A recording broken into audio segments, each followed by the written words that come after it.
How Jeff Bezos became the richest person in the world. Jeff Bezos bio. Story of Amazon. If you ask any ambitious tech entrepreneur who they look up to the most, Jeff Bezos would be on the top of their list. But why? What did Jeff do so differently that all young entrepreneurs wanted to be like him and follow him? Well, first look at who he actually is. Jeff Bezos is the founder and CEO of the world's largest e-commerce company and the owner of the Washington Post. This man single-handedly transformed the history of online business, journalism, and quite possibly interstellar travel. As of 2021, Jeff Bezos is the wealthiest person, with an enormous personal fortune transcending the wealth of Bill Gates from Microsoft Corp and Elon Musk from Tesla.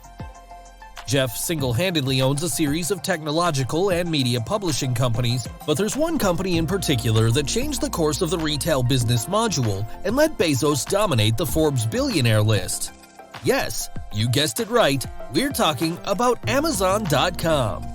Jeff is the founder and former chief executive officer of this world's largest and most influential e-commerce web platform. The company is holding down 5% of all U.S. retail sales and a staggering 49.1% of virtual spending a year. The road toward success wasn't a straight down for Jeff. He had to give up and risk a lot to be where he is now. According to Forbes magazine's 2020, Bezos was number one on the list of 400 richest people in America thanks to his staggering fortune of $173 billion and a 42% stake in the company. As of today, the amount has even bounced up to $186 billion, and if you have a slight understanding of math, it's $90 billion more than the world's second richest person, Bill Gates, whose current net worth is $116.1 billion. One surprising fact is, it was the first time since 1994 when someone pulled Microsoft co-founder down from his lifelong wealthiest title. Another mind-boggling fact is, even after tuning for inflation, Forbes still considers Bezos' wealth to be the biggest they have ever put an eye on. So, how did he do it? How did a young Wall Street guy rise through the ranks and be the richest person in modern history? In today's video of fun facts, we are about to find out. Let's start from the beginning. He was born on the 12th of January 1964 in Albuquerque, New Mexico. A quick session, do you know what other great thing came out from Albuquerque? The Breaking Bad series, of course. Tell us in the comments section how you think of it. But for now, let's continue the Jeff series. As a child, Bezos was very energetic and showed interest in how things work. Bezos did quite a few things on his grandfather's farm, from fixing windmills to vaccinating cattle. Indeed, Jeff had an awesome childhood and a great grandfather. The teen Bezos had impressive mechanical skill, as once he made an electrical arm to keep his younger siblings out of his room. Jeff took his elementary education in Houston. Later on, the Bezos family moved to Miami, where Jeff attended Miami Palmetto High School. Bezos always dreamed of inventing something new, something unique. He once told his school teacher that the future of mankind is not on this planet.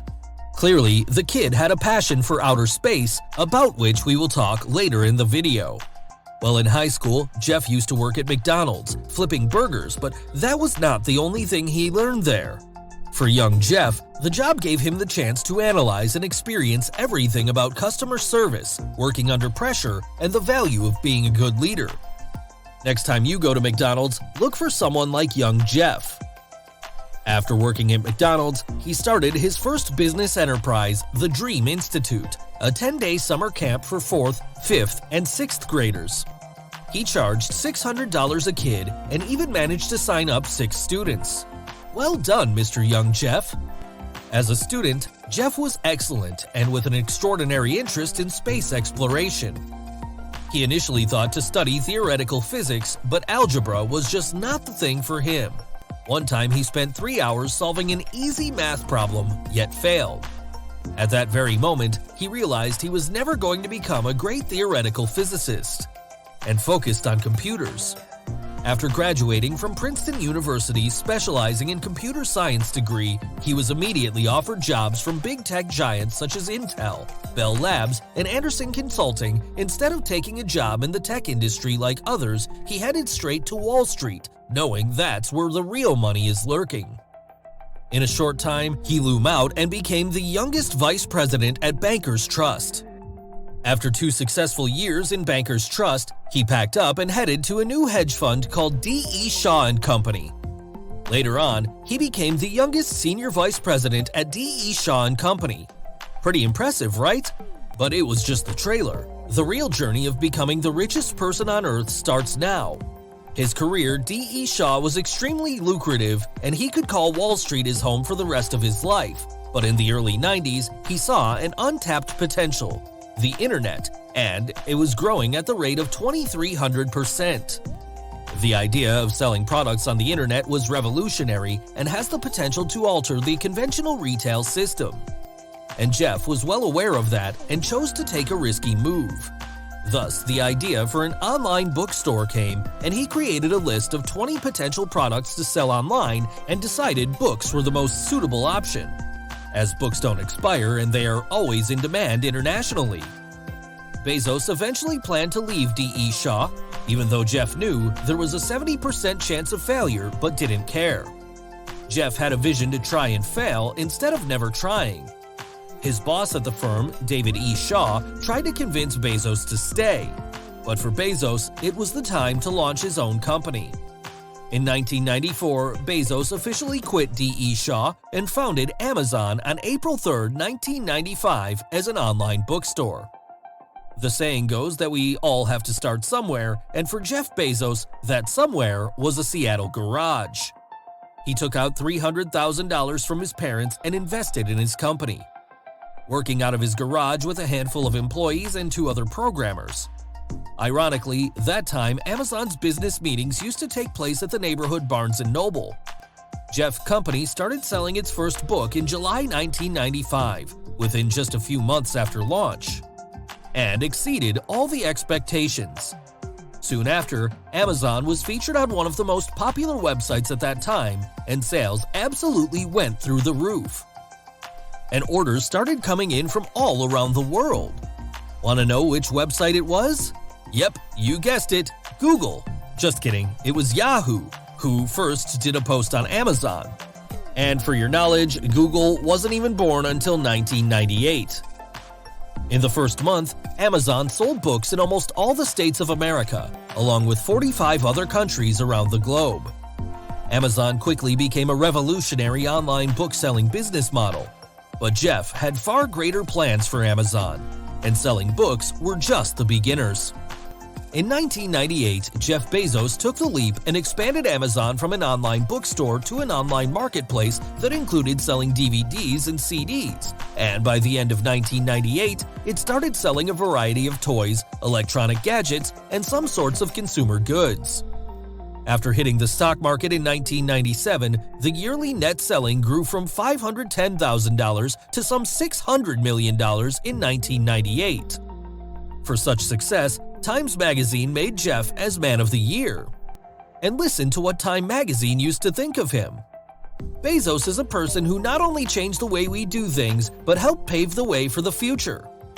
By the year 2000, the company was expanding at a much faster rate. Amazon sales exceeded $1.6 billion. Despite having tremendous success, things weren't as great as they seemed. In the year of 2001, an industry-wide bust of the dot-com bubble hit Amazon.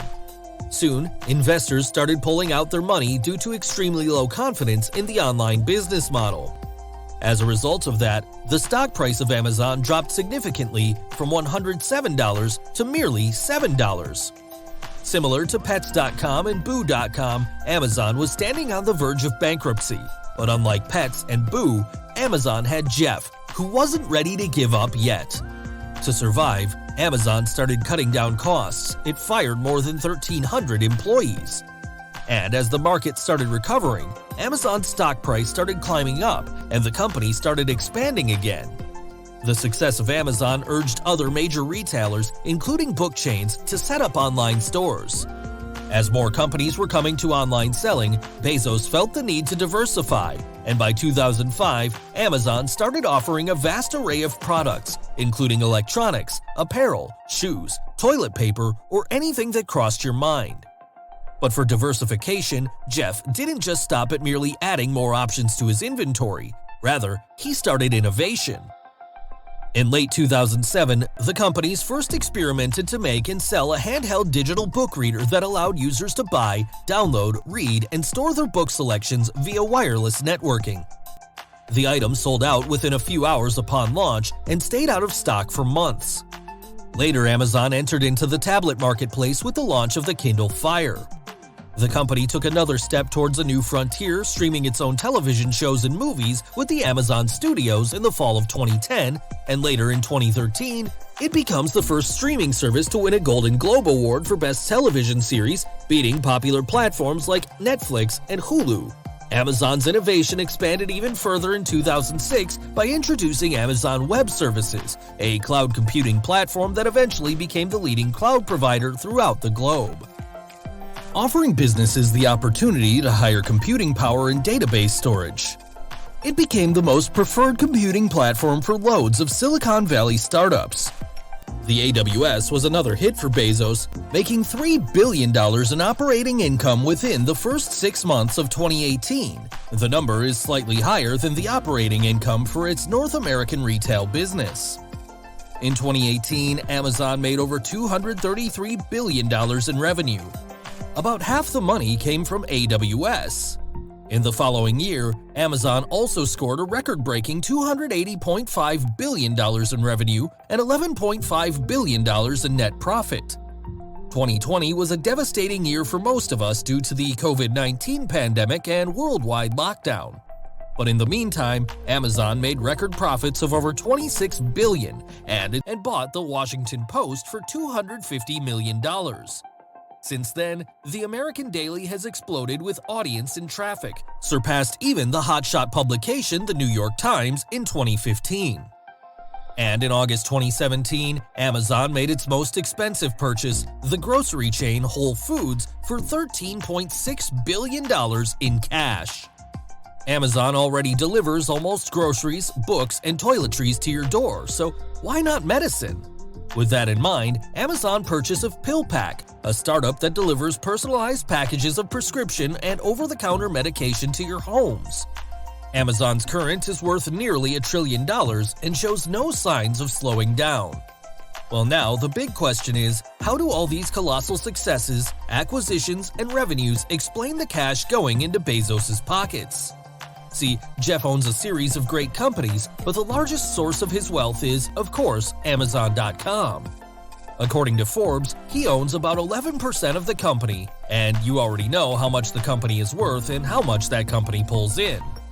Therefore, that barely exceeding 10% is enough to earn Jeff an enormous amount of fortune. On top of that, Jeff also invested in Google in 1998, and in today's time, the investment would likely add a few more billions to his net worth apart from his Amazon money. So if you sum up all the money Bezos earns from his excessively widespread businesses, you will come up with an amount of $188.6 billion.